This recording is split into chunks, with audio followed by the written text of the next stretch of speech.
So Nikki Henderson's my name. I'm a livestock nutritionist that work for a company called Pinnacle Ag. We're a consulting group based at Gunnedah, and I'm a little bit more local. Thank you. I'm just based on a cattle trading property at Noundock, so not too far from here, and have quite a similar environment that I've seen over the last few years. My presentation today is definitely focusing on fertility with our cows and heifers, a bit of an introduction to a course that we're hopefully getting up and running on heifer management, as well as, I suppose, following on from this morning's presentation and just, joining some of the dots along the way. So any questions throughout the presentation, please jump in and ask. The last thing I want to do is stand up here for the next 20 minutes, half an hour, and have some questions that, could have been answered along the way. So just a quick summary around, a quick recap from this morning. It's definitely been a pretty tough situation the last couple of years. I just want to focus in on, your stock requirements right at the moment, and then where we're going ahead and what some of the implications might be to fertility. So this is what Google told me yesterday. Year to date, we're sitting in a pretty high rainfall. For us up at Noundock is pretty similar. We've well exceeded last year's rainfall year to date, and you look out the window and abundance of green feed. It's just trying to make some smart decisions going forward around, the quality of that feed and where we're at in our production cycle. We might have lower stock numbers, so I suppose I'm guessing just to ask a few questions from you guys around, what sort of level of stock numbers? Are you back to 50% of your normal herd numbers, or are you not quite that far back? You've sort of been able to retain a lot of your females? Back to zero? Yep. Yeah. And what about stock condition? Are you sort of happy with the condition of your animals at the moment, or they're a little bit light?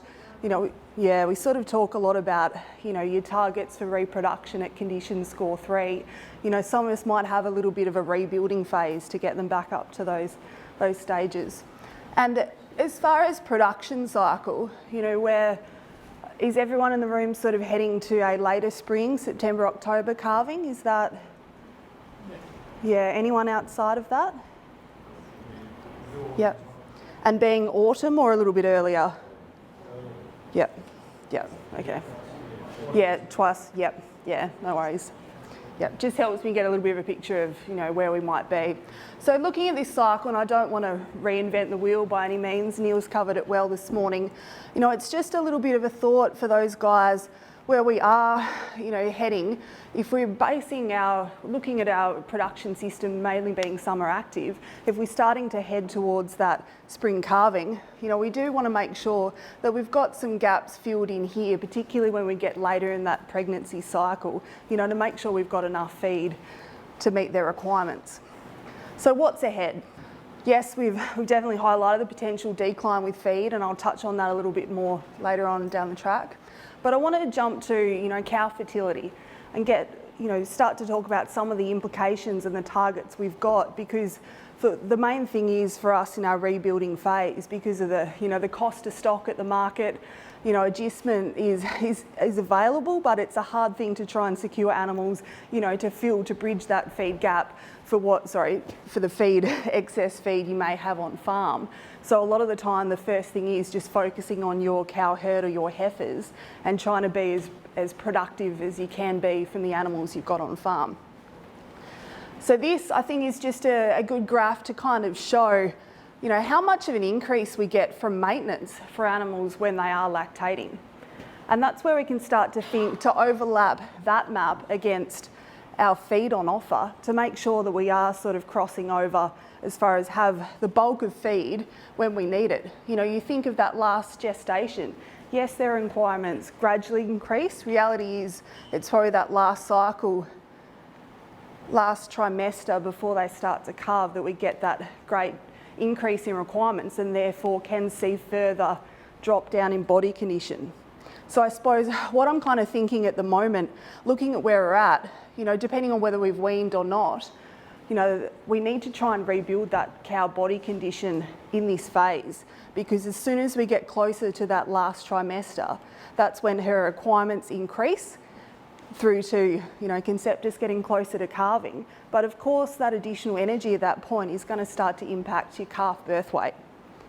So if we need to rebuild that body condition, it's essentially now, and you start to think, okay, it's more feed.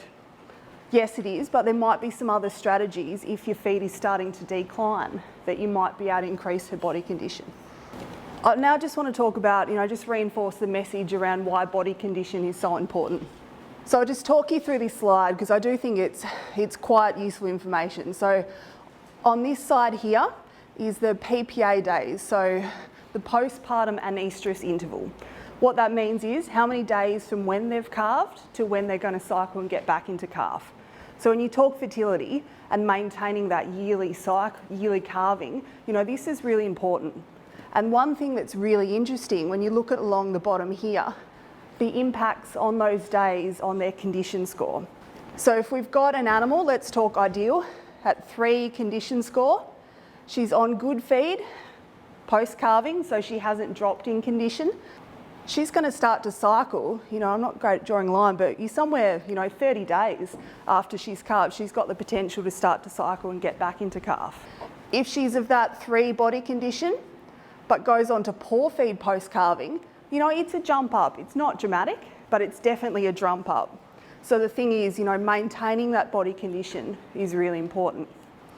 On the flip side, if we've got a poorer animal, hence why I suppose I'm suggesting let's try and get her up to that 3 or close to for calving. If we're somewhere between that 1 and 2, even if she's on good feed post-calving, yes, we're a lot better, but if she doesn't and she drops further condition, you start to be up around this 90, 100 day mark. The problem with that, if you look at the top here, if she doesn't conceive by 84 days after calving, we start to extend our annual calving window. So rather than calving, the 1st of September, she might start to be the 2nd and 3rd cycle in that calving period. And when you start to talk about production and having a market you're trying to meet, if we've got a big spread in our calves, that starts to impact everything as far as, her energy requirements coming into calving. The one that's calving earlier is going to be, we'll be setting everything up for her, but then you might have a couple that are, not calving for another couple of months. And you start to think, okay, how might that be impacting my herd? Think about heifers, if we've got them on good feed for that last trimester, and you've got some that don't calve for another couple of months, the calf birth weight potential increase for that heifer. So it's all these things you start to think, okay, let's rebuild and try and get to our target condition score and just understand the implications if we can't get there. So the best way to rebuild body condition. So, let's talk that we are in a rebuilding phase or need to at least be able to maintain them in that condition. I'll quickly just show a couple of these graphs, and I don't want to go through it in too much detail because Neil's covered it extensively this morning. And these numbers are a little bit conservative. So this is Vic DPI stuff, a drought guide, but it proves my point around, if we look at our 500 kilo animal, just jump across here to her megajoule requirement. So we've learned about megajoules of energy to support lactation. So this animal here at 132 megs is a cow with a calf at foot at 4 months of age. So she's got, you talk about peak requirements, this is right up there at her highest level. If we start to think in that scenario, how do we rebuild body condition with that animal? We're probably flat out trying to maintain body condition in that animal. Can we provide more feed? It's a lot that there's only so much she can physically consume. Then we look at our same cow, let's say, dry and pregnant. She's somewhere between 64 megs at that early, it's missed off the 6 months pregnant. So she's 6 months pregnant or just about, without her calf at foot. So, okay, you think, righto, that's where weaning starts to have a fit about the easiest system might be to pull those calves off. So looking at those two scenarios, we've got our first cow-calf unit, 132 megs of energy a day to maintain that system, where we can look at separating them. And this might be a little bit low because obviously, the allowance for activity, that was in containment, but it proves the point with the same scenario.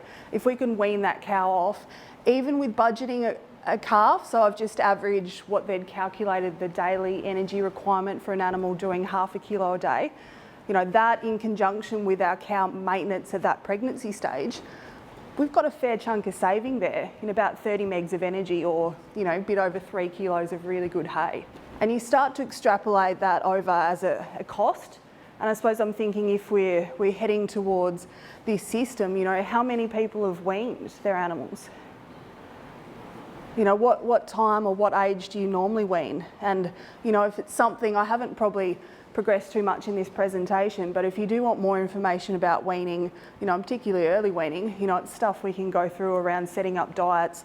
And I'd be, rather than aiming for half a kilo, pretty comfortable we can get a kilo a day out of these animals. So, it's just a different way of thinking. Yes, I need to rebuild body condition, but rather than additional feed, what are one of the management strategies if we can be confident it's not going to impact our calf? And reality is, with grain systems, we can make big gains in rumen development and performance of that calf in its later years. Now I want to start to talk about heifer management. So this will cover off on a lot of the concepts that we'll be covering a lot more depth in the course. So if you're interested, just get in touch with Albert and we can let you know more information as it becomes available. So, when we think about heifer management, often we think about weight and sort of picking, your bigger, better animals. But we do want to have a little bit of a thought, when we are in a rebuilding phase, it's good in the sense that hopefully we've got back to some core, better quality animals. So you can hopefully start to make some good decisions going forward about, really fine tuning your herd genetics and what type of animal and what market you want to be targeting. The things that I encourage you to sort of look at, structural correctness, conformation. Is that heifer going to maintain a joining period for the next 8 or so years? Is she going to be structurally sound? Conformation around even, high pin bones. You can preempt or try and avoid calving issues by her physical conformation and how she's developing. So there's some things there that, we often think, we kind of go the extreme if they've got broken feet or, there's something badly wrong, but there might be a couple other things we can pick up on that preempt some of those calving issues. It might be, it highlights an issue with a bull or a characteristic that's a bull's bringing into your herd, that you're getting a lot more animals that might be straighter hocked or turned out, that are going to be weaker and pre-exposed to breaking down, later on in life. It's all these types of things that you have a think about. Temperament. You can't, I suppose, reinforce the benefit of temperament. You've got a highly strung animal. It's usually the lightest animal. It's usually, quick to run off and not going to be one of your better performers. So that would be other few things I'd be thinking about. And of course, weight, and I'll talk a little bit more about that and critical mating weight. And of course, your breed objective. We talk a lot about setting energy requirements and basing on this theoretical 500 kilo animal. You might have some in your herd that's 600 and some at 450. Just making some smart decisions about your heifers so you are sort of getting a uniform group, because the bulls that you're selecting are obviously based on that uniformity within the group. So just, trying to think a lot about your heifers and what genetics and what type of animal that's putting back into your herd for the years to come. So critical mating weights. I'm hoping you've heard of that term. It's definitely been, with the MLA and even Zoetis, it's something we're learning more about. And it just refers to the weight at the start of the joining period, where 85% of your heifers should get into calf within a 42, so a 2-cycle joining period. Assuming that there's no other disease or other factors at play, it's something, we really do want to be working towards that critical mating weight. Practically, it's 65% of our standard reference weight. So again, if we're making these planning, if we've got that 450 kilo cow and that 600 kilo cow, what's our reference weight that we should work towards? So just a little bit of thought about, when you're planning these targets, just think about, what the variation or the implications might be within your current system. And then, plot out a weight gain to achieve that. So, looking ahead, if we are on the decline with our summer pastures, do we have some fodder crops ahead to be able to maintain that high energy and protein to get our heifers where they need to be? And one thing I do want to touch on, and perhaps now, is just, have some thought about if you're changing their diet or going on to, some kikuyu pastures that are starting to hay off a little bit later on onto some of these crops, do put a little bit of thought into that transition management. Yes, they are high performance feeds, but the nitrates, again, might not be at toxic levels, but from what they've come to, what they've come off, and then adapting to that feed. You know, you may need to give them a booster vaccination to make sure you cover pulpy kidney from the feed change. You know, you may need a supplement there to make sure, until that feed starts to mature a bit, that we don't waste a lot of that good feed out the back end through scouring from nitrates. You know, there's things that can help in that transition point to make sure, you know, we're getting them on the way, and then they go backwards for a couple of weeks as they adapt to that crop. You know, how much profit have you got from that versus, you know, managing that transition if it's fibre, you know, just to make sure that they are, you know, on track and maintaining, whether it's a kilo a day or half a kilo a day, that you're getting the most out of that feed at that adaptation window. And then again, you know, from starting with our mating weight, our joining weight, we then want to make sure that if we're sort of tracking along, so we hit about 90% of their reference weight, including conceptus, at calving. And these are all sort of targets set just to help us kind of preempt issues. You know, if she's not well grown enough physically, we're going to have issues, whether it's, you know, space for her to physically calve, or that she's got enough body condition, you know, because it is hard during that lactation period to meet enough energy. So we want to make sure we're doing everything we can prior so we can have a successful calving. And again, when you look at that slide, you know, previously on cow fertility, you start to think about heifers. You throw in a little bit of extra growth or extra energy for maturity, you know, she gets that double whammy, and hence why, you know, there's a lot of research and a lot of focus now on heifer management, because, you know, I definitely see a lot of heifers getting in calf. That's not the issue. Getting them back into calf, that's the issue. And these are all the things or factors that we can try and plan to make that more successful. So I suppose just to touch on, and I know I've got joining, but, you know, just to comment on some of the issues we're seeing that I've seen at the moment. You know, nitrates, when we talk about, you know, maintaining viable fetuses, and I apologise, this is probably a bit late for where we should be having a joining conversation, but the things like, you know, you look at your nitrates in your feed. If you've got stock that are early pregnant during those first 14 or 30 days, you can kill off embryos if they're on really hot feed, you know, really high nitrate feed. So just, you know, again, some planning around, you know, what type of feed they're grazing during that time, and making sure it's not at risk of what we're trying to achieve. You know, acidosis, and that extends to, you know, feed changes as well. You can get pasture acidosis on some pretty high performance pastures. And then of course your diseases, but I'll let Lyndall sort of cover off on a lot of that in the next one. And poisonous plants as well. So just to talk a little bit more about nitrates quickly, just because it's something I've still seen a lot of. This is a nitrate test I did on some pigweed. You know, I'm sort of seeing that 2,500, you know, seeing some pretty high levels of feeds that you might not think are that high. I did some fescue pastures, again, closer to home, that were up around 2,500.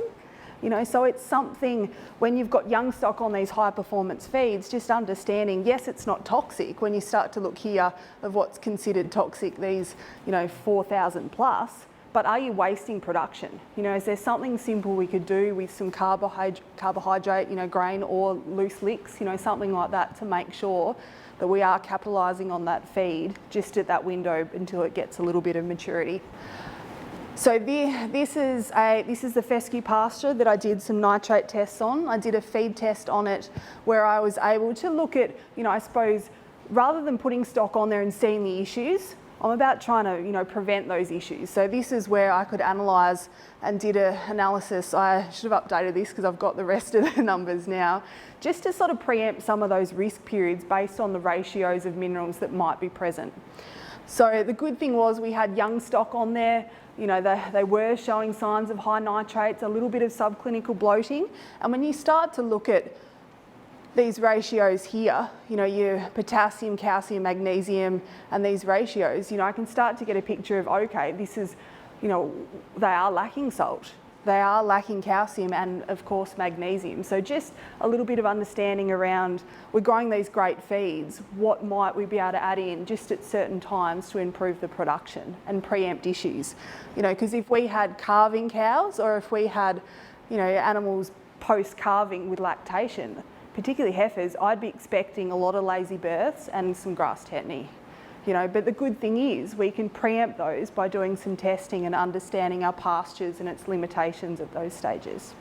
Yeah, and I've just popped that in there just to sort of show some base levels of nutrient requirements at those stages. So now, just to finish up, I just want to talk a little about the Heifers for Profit course. So it's something, I shouldn't say Heifers for Profit, it's been a course that's amalgamation with MLA, and Alistair, Rayner and Alison have written the program, so it's a course that I'll be running in the area. It's designed to focus in on heifer management, so really, talk you through all the factors that will help improve production and really focusing on that calving a heifer down at 2 years of age. So, pushing that production system and making sure it's a successful one. So it's originally designed at 6 sessions and held over a 12-month period. So you're following those heifers through from that first calving, back through that calving period, and then getting them back into calf. A lot of the objectives, the things that we're targeting, there's a discussion point around breed objectives, to make sure that we're utilising the information available on ABVs to make sure we are, making the right decision with our heifers and the traits that we're targeting. And then joining management. A lot around, your mating weights, managing energy coming into joining, because definitely having on a rising plane and understanding, things we can do around that time to make sure they are cycling. Optimising weaning rates, so definitely focusing on, whether it's an earlier weaning system for our heifers to take that pressure off so they can continue to grow to get back into calf. And then your breeding, your bull and cow management, there's a fair bit on bulls, looking at them, making sure that we're looking at both sides of that production side. And then, of course, using some of your electronic data. So reviewing, once we're going through that, definitely using the data to see if there's much of a variation within our herd and seeing if we do have some better performers and then how we can use that information going forward. So that's all for me. I just popped this up there, just to see if anyone's interested in doing anything.